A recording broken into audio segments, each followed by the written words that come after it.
Okay, you guys, today I want to talk about lower back pain and the drive that we have to do it all. How do you befriend the green light reflex? So, you got low back pain? Are you someone who's always on the go, pushing through that to do list? Do you catch yourself perching at the edge of your seat, ready to leap into the next task? And even when your back's screaming at you, oh, it's enough, you don't know when to stop? It's familiar to me. And you don't even know why it hurts. You exercise, you're stretching, you're eating all the right things, you're doing all the right things, and still by the end of the day, you feel like you've been whacked in the back. Well, if your low back feels tight and compressed, or just like it doesn't let go no matter what you do, there's likely more going on than poor posture. There's likely more going on than you not exercising enough and having a weak core. Although those are the culprits, that's what we usually go to. What you're feeling is often a deep and unconscious survival reflex that causes the body to tense up, preparing for action. This is called the green light reflex in somatic work. It's one of the biggest contributors to chronic low back pain I see in my clients.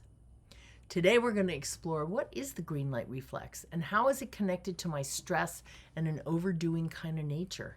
And how can I, with awareness and intention, start to unwind this bracing, painful pattern with slow, mindful movement and breath? That's what we're going to do. So let's start with what actually happens under the surface of that go, go, go reflex. The green light reflex is part of your nervous system. It's part of a stress response that's there to actually protect us. And it's activated in go mode because it's been taught to be that way. And let's face it, in the current situation many of us are in the world right now, the path we've chosen has most of us operating with a strong desire to perform, to fix, to stay ahead, to go, to get elevated. And what we learned is that at a very young age, we needed to stay active, we needed to perform to be approved of. And that went in really deep. It's literally part of your neurobiology. It's in your tissues. And because of that, it just feels like that's how it is. That's how I have to be. But what if it's not? What if it's actually just a part of you that says, I'll be okay as long as I keep doing, keep moving, keep going. But it's not something that thinks or can feel another possibility. So you're being able to witness this and open up a new possibility is what we're going to talk about. So the people that I see with this issue come into my clinic, and when I do a video evaluation of them, they're stunned to see that they're usually on the front of their feet. They actually stand leaning forward, and then they have to compensate with the tightness of the back to keep from falling on their nose. And when you have weight on the front of your feet most of the time, that chronic holding in the low back is a very real pain in the back. So tune in. Tune into yourself during the day and just notice, is this you? Because your body responding by tightening your low back spinal muscles and creating an arched, stiff low back with your chest lifted, pushed forward, usually the pelvis is tipped forward and down. That means your body's working all the time to keep up with the rest of you being ahead of it. So let's talk about that for a minute. Here's the spine the way that we're designed, with our ear over our shoulder, over our hip, over the front of the arch. But when you are leaning forward, of course, you're not going to fall down. You're going to hyper arch your lumbar spine and then do a crazy forward head thing to try to compensate. And that tendency for this to be stiff and held and for the head to be forward creates a world of problems. It's like you're literally working, your body's working all the time to keep up with you being ahead of it. So by nature, instead of inviting the spine to be like a steel rod always holding us up in our going, we need to learn to actually pause and be where we're at.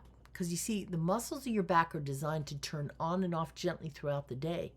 But when they stay switched on and on and on and on, that overactivation, that pressure compresses your discs.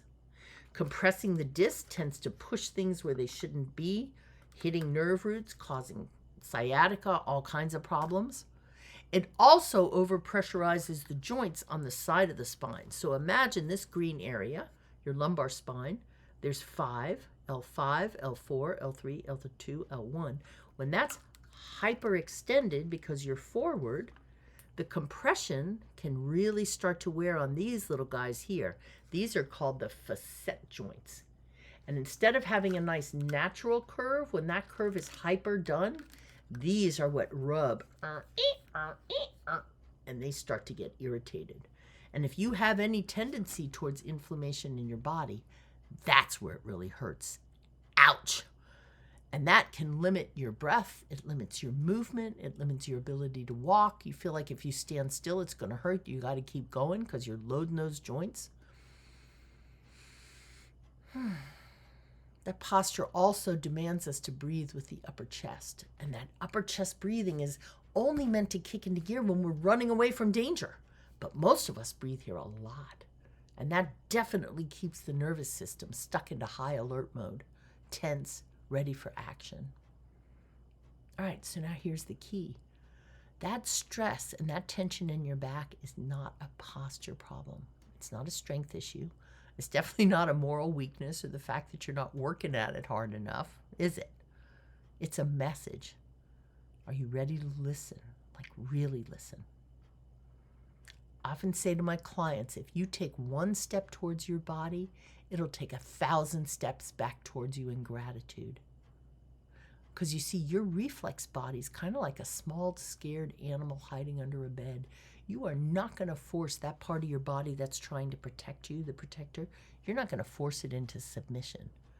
You have to pause and really listen what it's trying to tell you, lean into it, and then coax it into a relationship.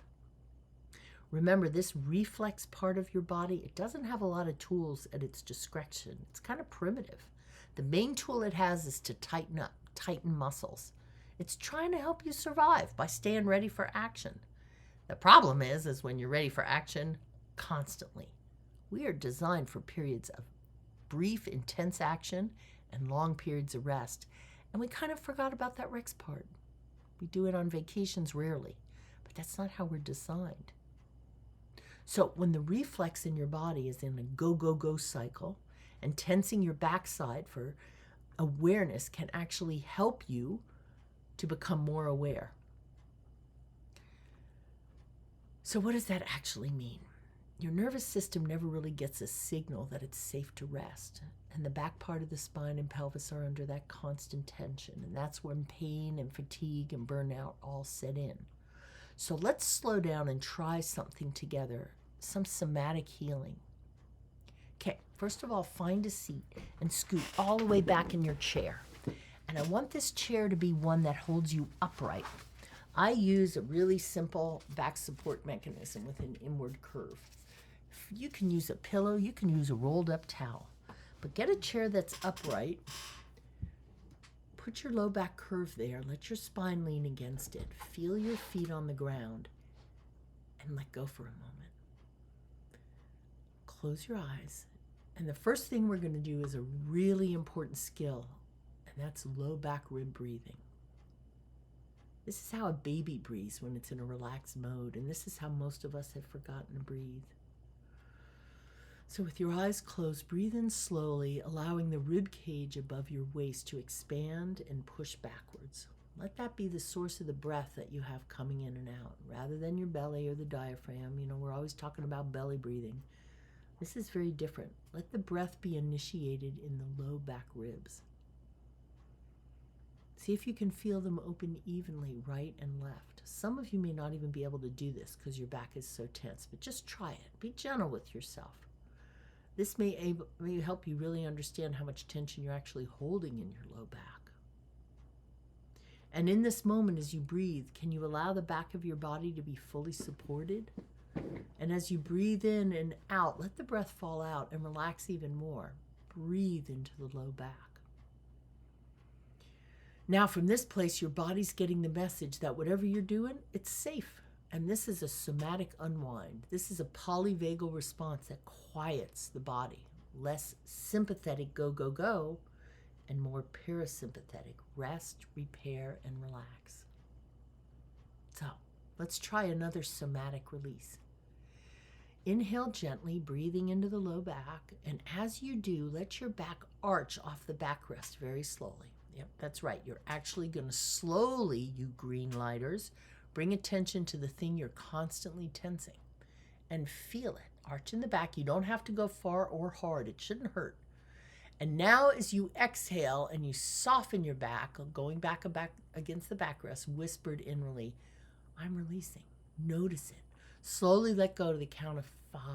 And when I count to 5, it's slower than most people. So let's do it one more time. So we're going to inhale and slowly arch 1, 2, breathe, 4, 5. Feel those muscles that always are on the tense. Thank them for the hard work, and now let go. 5, 4, softening. 3, as smooth as you can. 2, 1, let go, let go, let go. You may have been a little twingy. You may notice some things right now. And this moment matters. You're giving your nervous system a new experience, one of being supported, but also one where you're in charge of drawing in the tension and you're in charge of letting it go. That's a very different thing than that animal under the bed in a tense state. You're actually coaxing it out and saying, I see you, I'm tensing you, and now I'm letting you go. So now do this 3 times slowly. Often 3, 6, or 9 is the magic number. You know what I'm talking about, you who know this. So let's do it 3 times, and breathing in again, arching the back to a very slow count of 5. Thanking that hard-working back off the backrest, and now letting it come back, landing on the backrest. 5, 4, 3, 2, 1. Let go and just notice. And then a last time, breathing in, letting the back arch. 2, 3. Try not to lean forward. Just roll on your sit bones. 5. Feel the arch in the low back. See if you can keep your chin back, just the low back, and now let it go. 5, 4. Breathe. 2, 1. Let go. That's a somatic exercise to reduce the green light reflex in your go, go, go back. Now let's bring in the breath even more. This polyvagal response that you can really use to soften your response to the tension in your body, the tension in your world. So let's practice what it means to actually do lower back rib breathing. So bring your hands around your ribs, above your waistline. Let your thumbs be behind you. And breathe in, expanding your ribs to the sides and into your back. Maybe you feel it pushing against the backrest. Take that breath. Really feel like the back of the body's filling. It's a very different way to breathe. And then exhale slowly and feel your spine soften, relax, and let go. Let the belly follow your back and the back initiate the breath. Your belly will rise and fall without you having to force it. I'm going to invite you to breathe this way for a minute or two as you listen to me. This type of breathing is really key, and most of us have forgotten how to do it. And I find only about 50% of the people that come to me can do it the first time, so don't be hard on yourself. When you breathe this way, it engages your full diaphragm. Belly breathing tends to just engage the anterior diaphragm, and it can also light up these muscles and the go, go, go green light reflex. Breathing in your back changes the game. It calms the spinal extensors. It brings those extension muscles into your awareness, and it sends a clear signal to the nervous system. Whoops, spines are falling. And that signal to the nervous system is you are safe. You are held. Everything's good. A big part of the reason is, think about it. When you're tense, all of your focus is in front of you. But when you're able to soften your awareness of the periphery, and this is why turning your eyes to the side to soften your polyvagal, use polyvagal tools to soften anxiety responses, turning your eyes to the side and thinking about what's behind you, paying attention to the low back, can actually really change in a felt sense kind of way the messages your body gets. And that is, you're safe. You're totally cool. You're paying attention to behind you, in front. It's your peripheral environment. That really works. It tones down the nervous system. So there's another cool tool. Now, Let's add gentle movement to this somatic journey we're on. While you're seated, use it all together. Breathing in your low back, tilt your pelvis forward on an inhale, arching the low back to the front of the sit bones. And then on the exhale, pull your belly button in, pull your pubic bone up to your navel, and flatten your low back.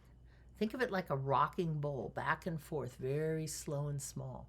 5 or 6 breaths, but let the breath be in the low back ribs, telling your back and spine, you're chill, you're cool. There's nothing to worry about. This kind of pelvic rocking reintroduces a really awesome mobility back into the base of the spine, which is often locked up in the green light reflexes for you go-goers. You're inviting a fluidity where there's been gripping. Now, you can bring it to standing.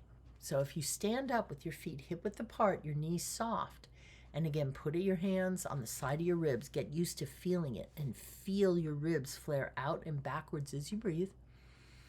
Feel on the inside what that low back rib breathing feels like. On the exhale, soften the front ribs and gently draw your navel inward. Root down into your heels. Feel your feet. Round forward. And now let your spine stack. Let your pelvis come forward. Let your shoulders relax backwards as your diaphragm lifts. Ears over shoulders over hips as your chin comes in. You'll feel a little extension in the back. And then again, pull your belly button in, round, tuck, make a bit of a C shape with your back, breathing into the low back, and then slowly rock forward and allow an opening to the spine like a wave. This really soft rib to pelvis to head alignment helps unwind a braced posture that usually we associate with productivity, getting things done, being on it.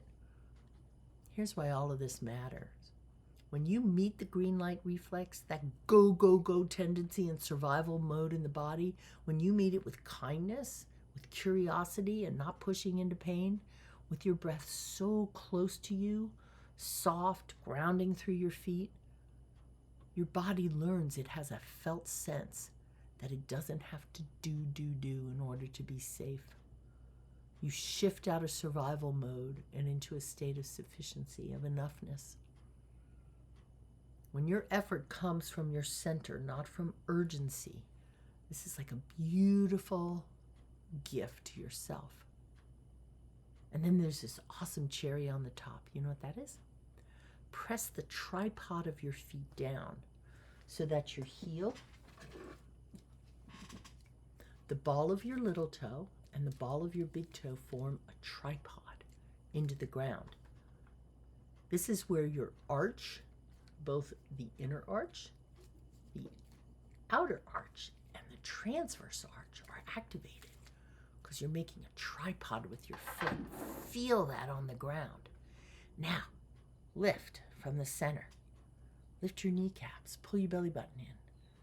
Let your spine rise front and back. Draw your chin in over your shoulder, hips over your arch, and allow the back crown of the head to lift to the sky. And for a moment, just give your spine a long stretch, lengthening, aligning. And now with an exhale through the low back, let it just soften. Let go of the effort. Over time, practices like this let low back pain begin to fade. You bring curiosity, resilience, greater adaptivity to your spine, and the way you address chronic patterns within yourself. Not because you force them away or because you work them away, but because you listen. Think of a tree in a windstorm. It leans, it braces, it holds firm, and it withstands the gusts of wind. And it has a resilience because it's able to move each part of itself just a little bit so that the whole of it can be in a much larger sway and motion that keeps the tree from breaking. You are like that. When you're in the storm, learn to stay rooted but to move with it. Once the storm passes, you can return to an upright, more flexible and rooted posture. And the coolest thing is that after having gone through it, the tree is actually stronger for the windstorm. And the same with you. For having gone through the current storms we're all in, Your very substance is strengthened by the stress that you endured and you adapted and you became resilient to. Your spine is like that tree.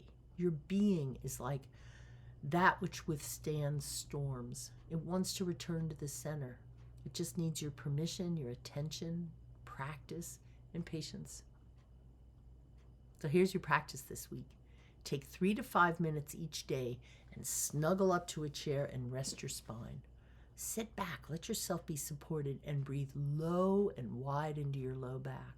And remind yourself, I don't have to hold everything alone. And then reach out to those around you. We're all looking for that. Thank you, Gaias. Drop a comment below if this resonated. Do you recognize the drive to do it all on your own in your own body and in your own environment? And what happens when you look around and see who's with you and start to find ways to share the load? What happens when you let go of the push, even for a moment? Don't forget to subscribe, hit the bell, and we'll keep on going, exploring somatic responses to the current world. Let's keep restoring flow. Take care.